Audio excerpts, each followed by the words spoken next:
Mary Utami adalah perempuan kelahiran Sukoharjo, Jawa Tengah.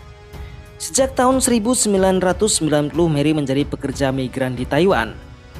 Ketika ia berumur 25 tahun, ia memutuskan untuk bercerai dari suaminya yang kerap melakukan kekerasan dalam rumah tangga. Kendati demikian, Mary memutuskan untuk tetap bekerja di Taiwan agar bisa menafkahi kedua anaknya. Pada tahun 2001, Mary bertemu dengan Jerry, seorang pria yang mengaku sebagai warga negara Kanada dan memiliki bisnis dagang di Indonesia. Kedekatan di antara keduanya berubah menjadi hubungan romantis. Setelah menjalin hubungan selama 3 bulan, pada 17 Oktober 2001, Jerry mengajak Mary untuk pergi berlibur ke Nepal dan berjanji untuk menikahinya.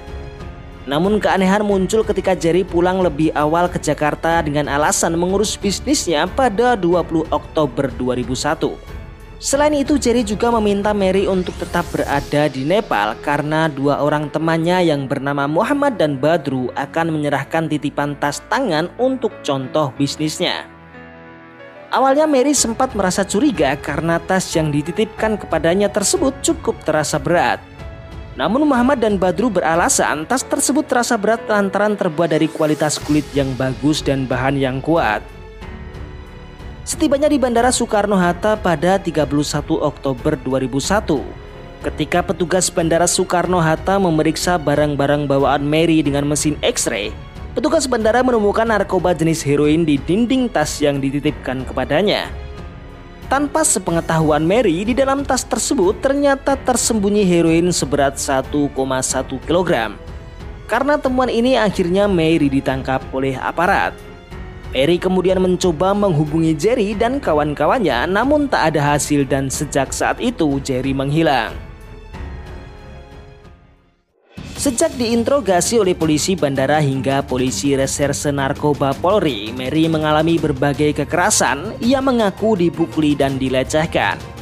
Mary dipaksa untuk mengaku sebagai pemilik heroin tersebut meskipun sudah berkali-kali mengatakan kalau dirinya adalah korban.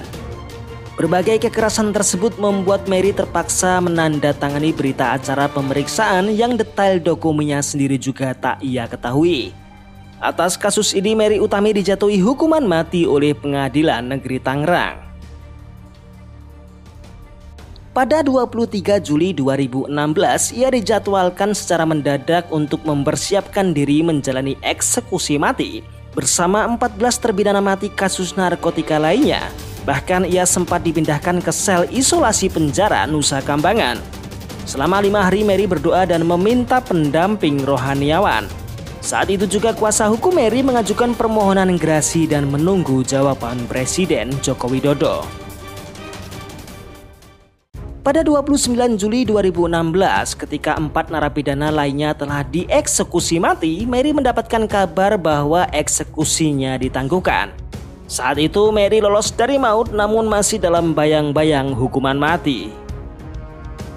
7 tahun kemudian, setelah mendekam di penjara selama 22 tahun, akhirnya Presiden Joko Widodo mengabulkan permohonan gerasi yang telah diajukan pada 2016 silam. Meski terpidana kasus narkoba, Mary Utami berhasil lolos dari hukuman mati, namun ia masih harus mendekam di penjara seumur hidup. Keputusan Presiden untuk memberikan gerasi sebenarnya sudah ditandatangani sejak Februari 2023.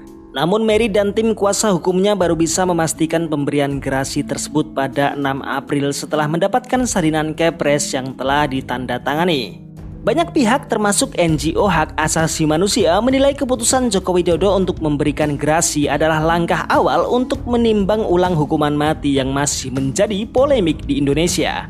Mary sendiri mengungkapkan rasa syukurnya melalui sebuah surat yang ia tulis di balik jeruji. Surat tersebut menunjukkan bahwa meski Mary bersyukur karena telah terbebas dari hukuman mati, ia masih menantikan kebebasan yang sesungguhnya, yaitu bebas dari hukuman penjara dan bebas dari tuduhan sebagai kurir narkoba.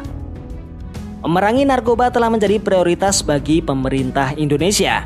Namun kasus Mary Utami seharusnya bisa menjadi pertimbangan bagi pemerintah untuk meninjau ulang hukuman mati sebagai solusi untuk memberantas sindikan narkoba. Berkaca dari kasus ini, Mary yang sejatinya adalah korban harus menerima hukuman berat atas sesuatu yang bukan kesalahannya. Sementara itu anggota sindikat seperti Jerry dan kawan-kawannya lolos dari hukuman.